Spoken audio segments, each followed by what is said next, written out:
امریکی حکومت کی امید ہے کہ یہ حقیقی اور دیرپا امن کا پہلا قدم ہے۔ غزہ میں اس جنگ کے دوران 46,000 سے زیادہ لوگ ہلاک ہوئے ہیں، بچے، عورتیں۔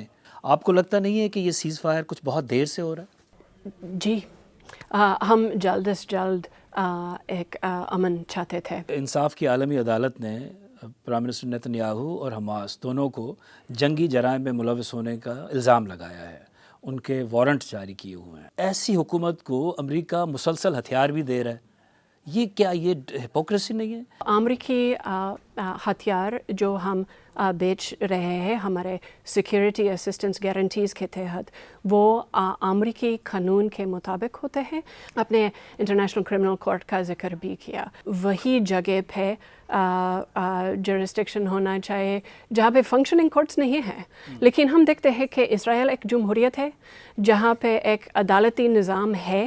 تو آپ کے خیال میں جنگی جرائم نہیں ہوئے یا جنگی جرائم کے الزامات بالکل غلط ہیں؟